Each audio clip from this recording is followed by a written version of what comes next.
నమస్కారం వార్తలకు స్వాగతం. ముందుగా ముఖ్యాంశాలు.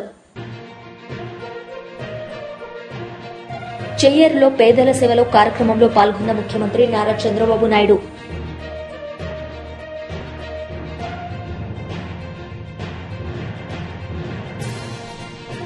మాజీ ఎంపీ కవిత మీడియా సమావేశం, పలు అంశాలపై వివరణ.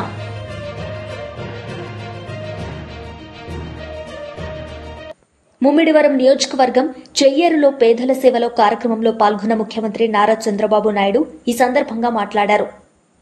ఇమ్మీడియట్ గా యాక్షన్ తీసుకుంటా, కలెక్టర్ కూడా ఆదేశాలు ఇస్తున్నా, ఎంత డబ్బులని ఇచ్చి ఇమ్మీడియట్ గా చేస్తాం. చెయ్యేరు గ్రామంలో సీసీ రోడ్లు, డ్రైనేజ్ రెండు కూడా పూర్తి చేయాలి. దానికి కూడా ఒక యాక్షన్ ప్లాన్ తయారు చేయమని చెప్పి కలెక్టర్కి ఆదేశాలు ఇస్తున్నా. ఈ నియోజకవర్గంలో BC residential school and college రెండు కూడా గర్ల్స్ కావాలన్నారు. తప్పకుండా దీన్ని కూడా శాంక్షన్ చేస్తున్నానని చెప్పి నేను మీకు తెలియజేసుకుంటూ, నేను ఇవన్నీ చేస్తా. మీరు కూడా ఆలోచించాల్సింది ఎక్కడికక్కడ నేను చెప్పినటువంటి ఆదాయాన్ని గ్రామంలో పెంచే మార్గం ఆలోచించుకోవడం, మన యొక్క జీవన ప్రమాణాలు పెంచుకోవడానికి ఆలోచించడం. నేను కూడా ఈ యొక్క 2 నెలల్లో ఆగస్టు 15కంతా ఎన్ని కుటుంబాలు వీలైతే అన్ని కుటుంబాలకి P4ని లింక్ చేస్తాను. పెద్ద పెద్ద పారిశ్రామికవేత్తల్ని, NRIsని, పైకొచ్చిన సమాజంలో పైకొచ్చిన వాళ్ళందరినీ తీసుకొచ్చి ఇంటిగ్రేట్ చేస్తాను. ఈ కార్యక్రమం ఎట్లా పనిచేస్తుందో ఒకసారి మీకు ఎగ్జాంపుల్ ఇస్తా. ఇక్కడ 2 బంగారు కుటుంబాలు ఉన్నాయి. ఈ ఊర్లో 141 మంది బంగారు కుటుంబాలు ఉన్నాయి. బంగారు కుటుంబాలు చేలు పైకెత్తండి. ఐడెంటిఫై చేసిన వాళ్ళు బంగారు కుటుంబాలు. బంగారు కుటుంబాలను ఐడెంటిఫై చేసిన కుటుంబాలు అంతేనా? ఇంకా మిగిలిన రాలేదా? ఓకే, 141 మంది ఉన్నారు మొత్తం బంగారు కుటుంబాలు. ఓకే, అదే మరి మార్గదర్శులు ఉండేవాళ్ళు, చేలు పైకెత్తని ఇక్కడికి వచ్చిన వాళ్ళు మార్గదర్శులు ఒక 7-8 మంది ఉన్నారు. చాలా సంతోషం. తమ్ముడు కూడా ఉన్నారు, 9 మంది వచ్చారు. ఇప్పుడు ఒక బంగారు కుటుంబాన్ని మాట్లాడిస్తాను. ఒక ఐడియా వస్తుంది. ఉంటే తమ్ముడు తొందరపడద్దు. నాకు 24 గంటల పని చేసి నాకు తొందర లేదు, కానీ నీకు అంత తొందర అయితే ఎట్లా? ఓపిక ఉండాలి. ఓపిక లేకపోతే పనులు ఎట్ట అవుతాయి?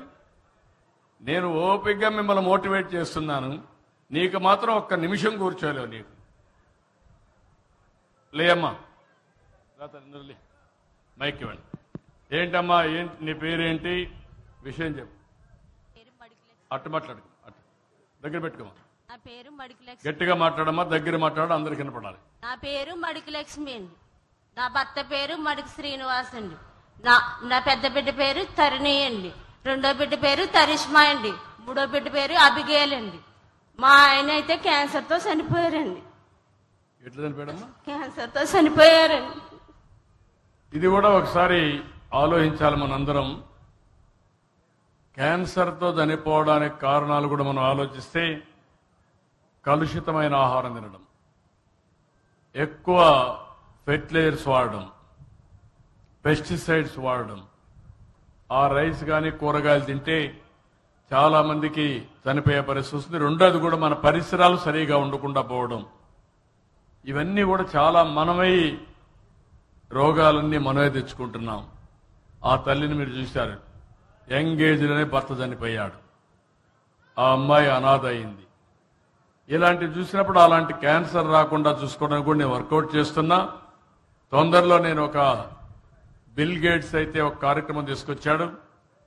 ఇది మొత్తం రాష్ట్రంలో ఉండే హాస్పిటల్కి పోయి అందరి రికార్డ్స్ అన్ని ఆన్లైన్లో పెట్టి, అందరి రికార్డ్స్ ప్రతి ఒక్కరి పరీక్షలు చేసి, వైద్య పరీక్షలు చేసి, తద్వారా మీకు ఆర్టిఫిషియల్ ఇంటెలిజెన్స్ కూడా ఇంటిగ్రేట్ చేసి, ఇప్పుడు క్యాన్సర్ రాకుండా ఉండాలంటే ఏం చేయాలి, వస్తే ఏం చేయాలి, రెండు కూడా ఒక పద్ధతి ప్రకారం చేయడం కోసం ఆలోచిస్తున్నాం.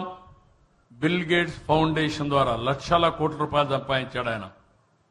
99% గేట్స్ ఫౌండేషన్కే ఖర్చు పెడతానని చెప్పాడు. 1% కుటుంబానికి ఇస్తున్నాడు. ఆయన నన్ను కోరింది వ్యవసాయం మీద, ఆరోగ్యం మీద, చదువు మీద నేను మీతో కలిసి పనిచేస్తాను. ఆర్టిఫిషియల్ ఇంటెలిజెన్స్ వాడదాం.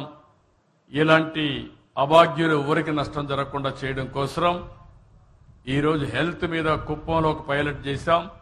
ఈ నెల 15కు పూర్తి అవుతుంది. ఈ ప్రాజెక్ట్ రాబోయే 6 నెలల్లో కుప్పం జిల్లా పూర్తి అవుతుంది. రాష్ట్రంలో 2 సంవత్సరాల్లో పూర్తి చేస్తాం. దీంట్లో ప్రత్యేకత ఏంటంటే అనారోగ్యానికి కావాల్సిన నాలెడ్జ్ ఎక్కడున్నా ప్రపంచంలో తేవడం.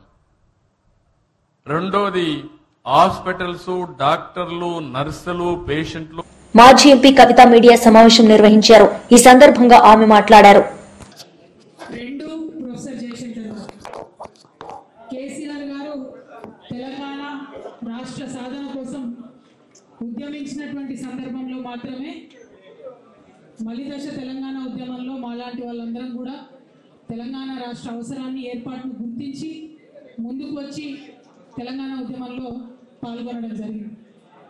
ఎప్పుడైతే యుఎస్ఏ నుండి ఇండియాకు వచ్చామో ప్రొఫెసర్ జయశంకర్ గారితో ఇంటరాక్షన్ ఏర్పడ్డ తర్వాత వారు మాకు ఆనాడు ఒక డైరెక్షన్ ఇచ్చిండ్రు.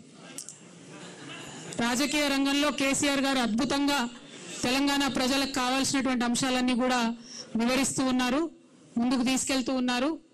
ఇంకొక పక్క సాంస్కృతికంగా వెనుక పడేయబడ్డటువంటి మన ప్రాంతానికి సంబంధించి మాట్లాడాల్సినటువంటి అంశాలు చాలా ఉన్నాయి.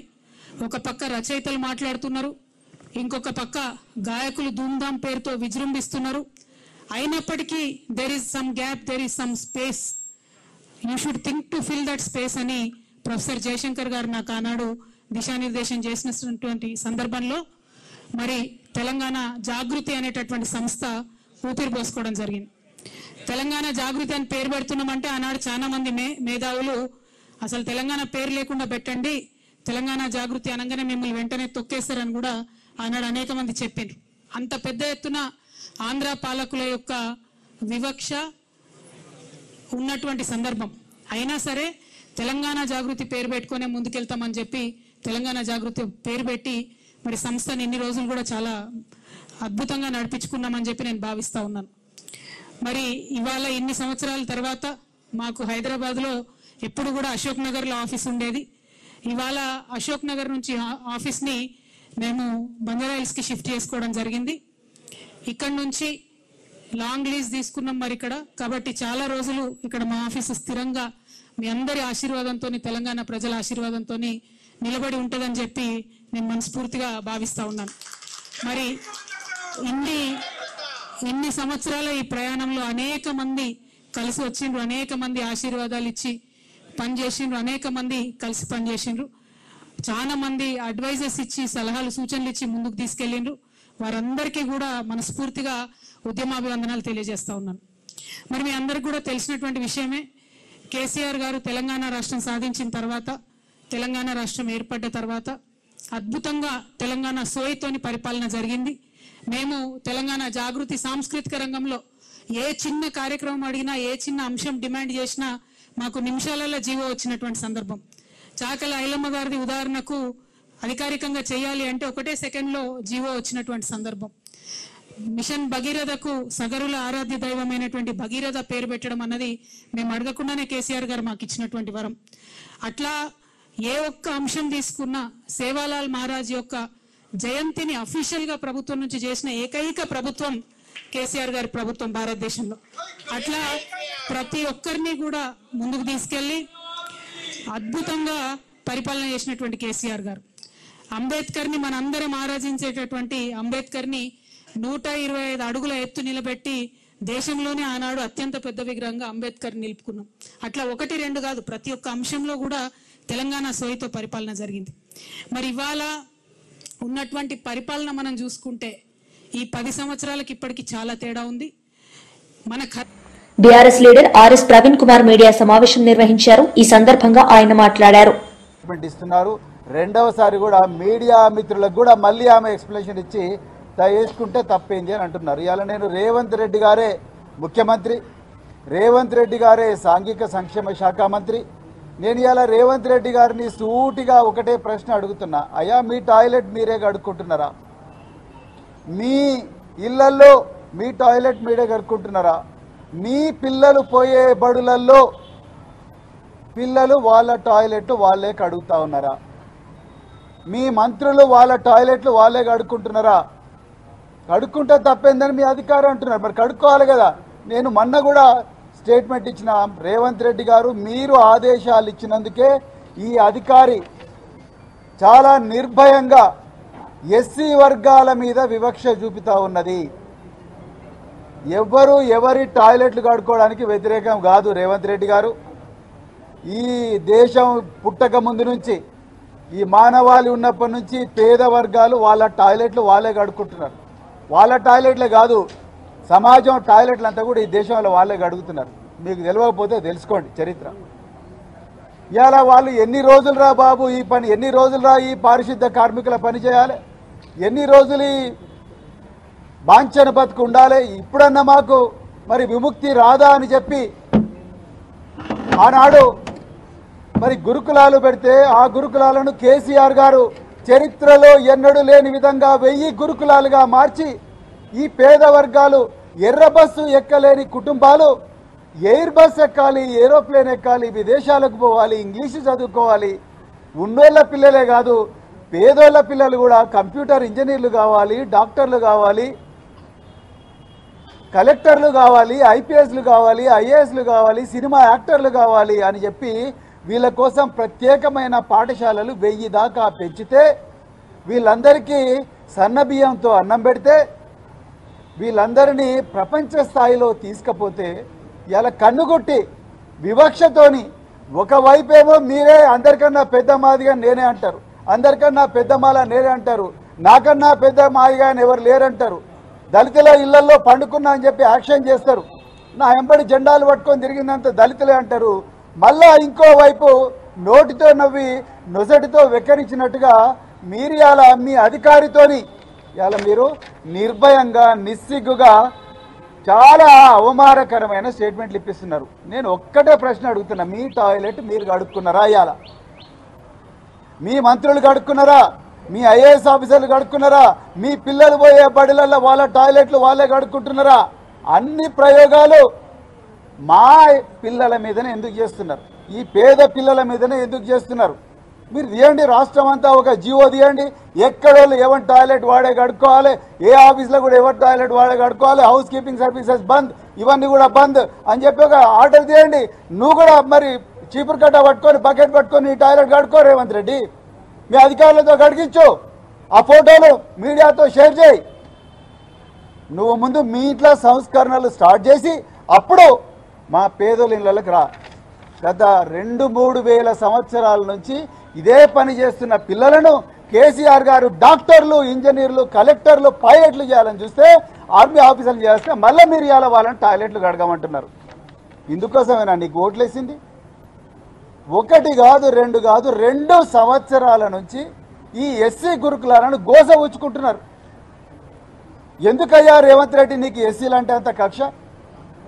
ఏ గురుకులాలు కూడా ఇంత గందరగోళం జరుగుతలేదు. పొద్దున్న లేచినప్పటి నుంచి వాళ్ళ తల్లిదండ్రులందరూ కూడా కూలి చేసుకునేటోళ్ళు, వీళ్ళందరూ కూలి పనులు పోయేటోళ్ళు, వాచ్మెన్ పనులు చేసుకునేటోళ్ళు, సెక్యూరిటీ గార్డ్ పని చేసుకునేటోళ్ళు, క్యాబ్లలో డ్రైవర్ పని చేసుకునేటోళ్ళు, వీళ్ళు వాళ్ళని వదిలిపెట్టుకొని స్కూళ్ళ చుట్టూ, ఆఫీసుల చుట్టూ తిరుగుతున్నారు. ఎందుకు ఈ అధికారి మీ అలుగు వర్షిని గారికి వీళ్ళంటే అంత కోపం అండి? సంక్షేమ భవనము, అది సంక్షేమ భవనమా లేకపోతే ఆర్మీ హెడ్ క్వార్టరా?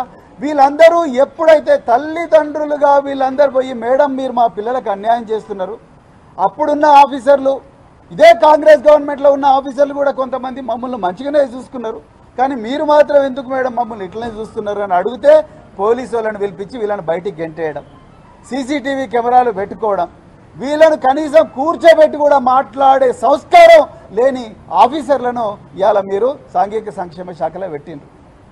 ఎందుకయ్యా రేవంత్ రెడ్డి నీకంత కోపం ఈ ఎస్సీలంటే? అంటే మాటలకు మాత్రం అసెంబ్లీలో కమిటీ హాల్లో మస్తు మాటలు చెప్తారు, మహబూబ్నగర్ జిల్లాలో ఇంకో మాట చెప్తావు, ఇంకో జిల్లాలో ఇంకో మాట చెప్తావు. అంటే వీళ్ళు ఎవరు మాట్లాడలేరని వీళ్ళ మీద అన్ని ప్రయోగాలు చేద్దాం అనుకుంటున్నారా మీరు? ఎన్ని ఘోరాలు జరుగుతున్నాయి ఇవాళ గురుకుల పాఠశాల. ఒక్కసారి ఎప్పుడైనా చెప్పిందా? నిన్నటికి నిన్న దక్షిణ కొరియాలో అగసారా నందిని అనే అమ్మ. మాజీ మంత్రి బొత్స సత్యనారాయణ మీడియా సమావేశం నిర్వహించారు. ఈ సందర్భంగా ఆయన మాట్లాడారు. 16,700 మంది కరెక్షన్ పేపర్లు వచ్చి కరెక్షన్ జరిపించుకుంటే ఈ సంవత్సరం 16,000 అంతకుముందు వచ్చి ఇంక ఎక్కువ జరిగాయి అని చెప్తున్నారు. ఎప్పుడైనా ఏదైనా ప్రభుత్వ విధానంలో గతం కంటే మెరుగ్గా ఉండాలని కోరుకోవాలి. అంటే మెరుగ్గా ఉండాలని కోరుకుంటే ఇదా? ఇవాళ ఆ పత్రిక అధినాయకులకి ఆ పత్రికకి ఇన్ఫర్మేషన్ ఇచ్చిన ప్రభుత్వంలో ఉన్న నాయకులకి అందరికీ మీ టీవీ ద్వారా తెలియపరుస్తాను. ఈ పత్రికా సమావేశం ద్వారా రాష్ట్ర ప్రధానికి కూడా తెలియపరుస్తాను. ఏ రోజైనా సరే 5,000 సంఖ్యకు ఒక్క విద్యార్థి అనేది ఎక్కువ మందికి కరెక్షన్స్ వచ్చే ఆలోచించమని కోరుతున్నాను. తీయండి లెక్కలు, రండి, నేను వస్తాను మీ రివ్యూకి, నన్ను పిలవండి, మీ రివ్యూకి వస్తాను. పెట్టండి అధికారులు అందరూ, నేను యాజ్ అపోజిషన్ లీడర్ కెపాసిటీలో నేను వచ్చి పాల్గొంటాను. ఇదేదో ఛాలెంజర్ కోసం కాదు, వ్యవస్థను సరిదిద్దడానికి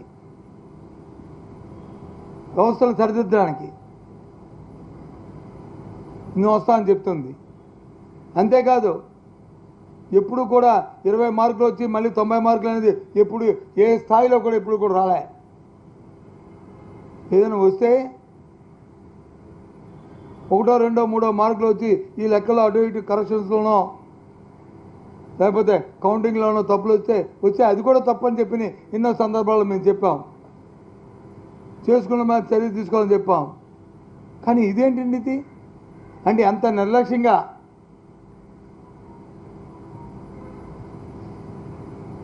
వ్యవస్థలు ఉందనేది దీనికి అర్థం పడుతుంది. మరి ఇది ఎలాగ ఉన్నప్పుడు ఇంకా మహానాడు ఇంకెలాగ ఉంటుందో మనకు తెలుసు. ఏ విధంగా భుజాలు తరుచుకొని, ఏ విధంగా దెబ్బలు తరుచుకొని జై జై కొట్టుకున్నారో అందరికీ అర్థమవుతుంది. కనీసం దీంట్లో వాళ్ళకి ఇది లేదు, రియలైజేషన్ లేదు.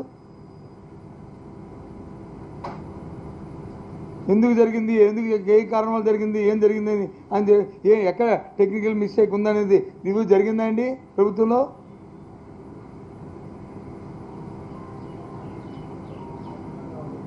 నేను చెప్తాను, పెట్టండి, మీటింగ్ పెట్టండి. దీని ప్రతిదానికి ఒక ఎస్ఓపి ఉంటుంది, ప్రతిదానికి ఒక ఎస్ఓపి ఉంటుంది. సిస్టమ్ ఏ రకంగా దీన్ని తీసుకెళ్ళాలనేది. రోజుకి పేపర్లో ఎంతమంది ఇన్విజిలేటర్ ఉండాలి, ఎంతమందికి ఇన్విజిలేటర్ ఎవరైతే కరెక్షన్ చేస్తారో వాల్యుయేషన్ చేస్తున్న వాళ్ళకి రోజుకి ఎన్ని పేపర్లు ఇవ్వాలి, బిఫోర్ లంచ్ ఎన్ని ఇవ్వాలి, ఆఫ్టర్ లంచ్ ఎన్ని ఇవ్వాలి. ఎందుకంటే మానవుడి తాలూకా ఆ కెపాసిటీ బట్టి అవి క్యాలిక్యులేట్ చేసి ఇస్తారు. రోజుకి 40 పేపర్లు ఇస్తారు. ఉదయం ఒక 20, మధ్యాహ్నం ఒక 20, 5 వద్దామని చెప్తారు. మీరు మొన్న ఎన్ని ఇచ్చారండి? వెరిఫై చేసుకోండి. మన టీచర్ తాలూకా ఆ కెపాసిటీ మేము పని చేయాలి కదండి.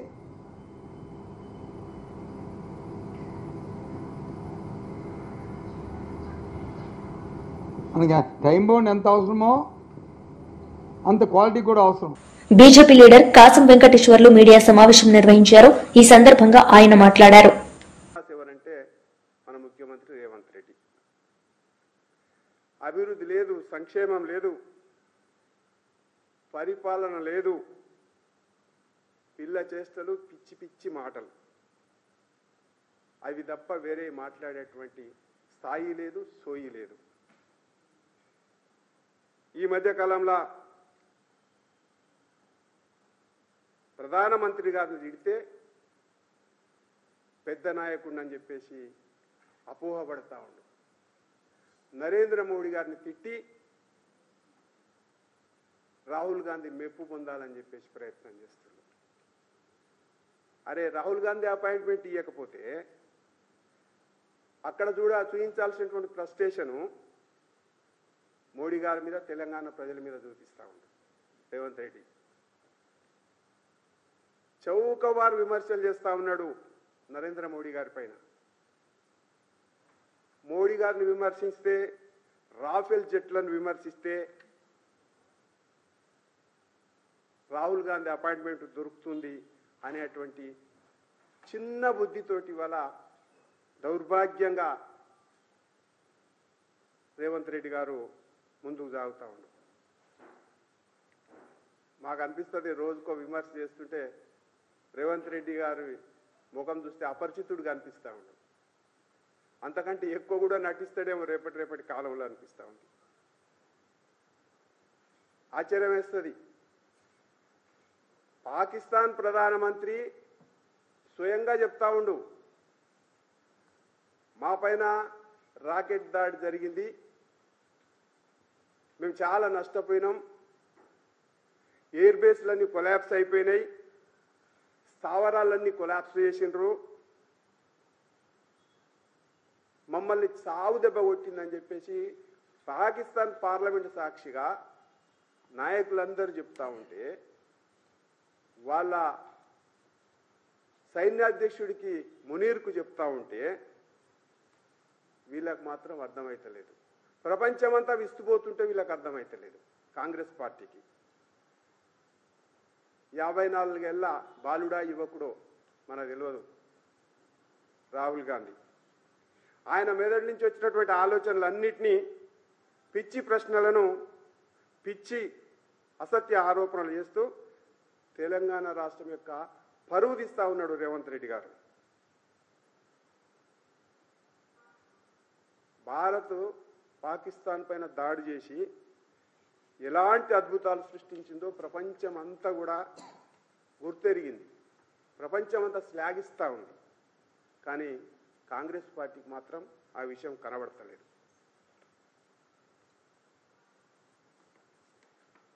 రాష్ట్రంలో ఒక్క సమస్యను కూడా అబద్ధపు హామీలు ఇచ్చేసి అసమర్థంగా దద్దమ్మ లెక్క పరిపాలిస్తూ దొంగ హామీలతో గద్దెనెక్కినటువంటి రోత ముఖ్యమంత్రి ఎవరు అంటే తెలంగాణ ముఖ్యమంత్రి. అంతకంటే హీనంగా ఎవరు మనకు కనిపిస్తలేరు. వైసీపీ లీడర్ మీడియా సమావేశం నిర్వహించారు. ఈ సందర్భంగా ఆయన మాట్లాడారు.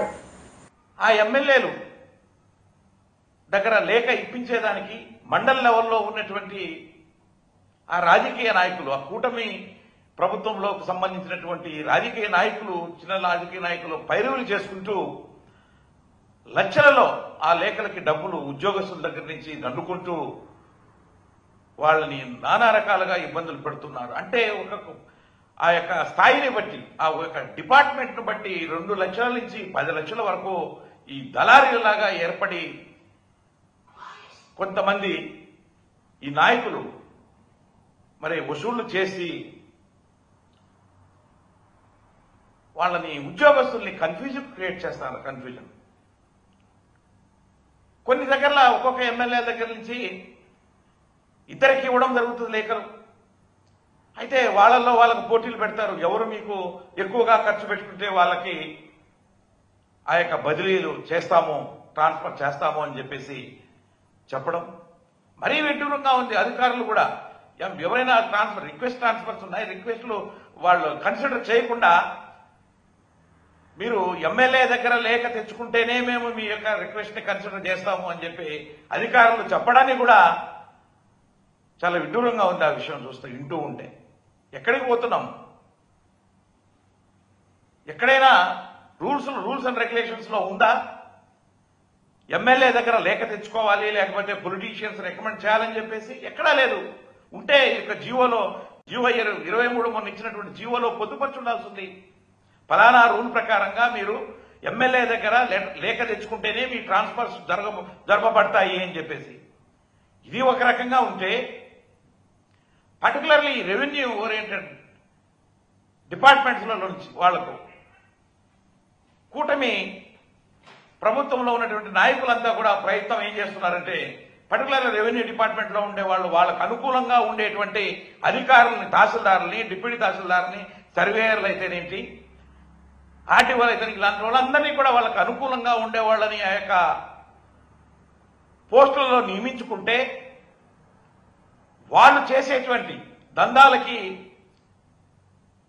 మరి సహకరించే వాళ్ళుగా ఉండాలనేటువంటి ఉద్దేశంతో వాళ్ళు కావాల్సిన వాళ్ళు వేయించుకోవాలంటే కొంతమంది ప్రయత్నాలు.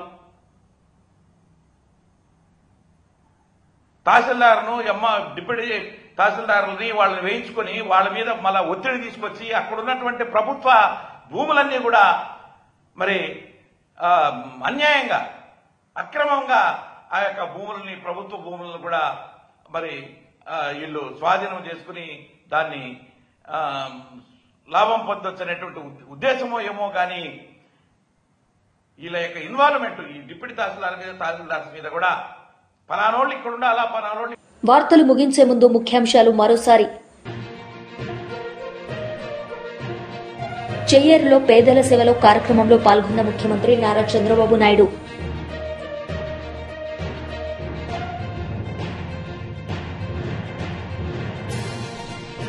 మాజీ ఎంపీ కవిత మీడియా సమావేశం, పలు అంశాలపై వివరణ.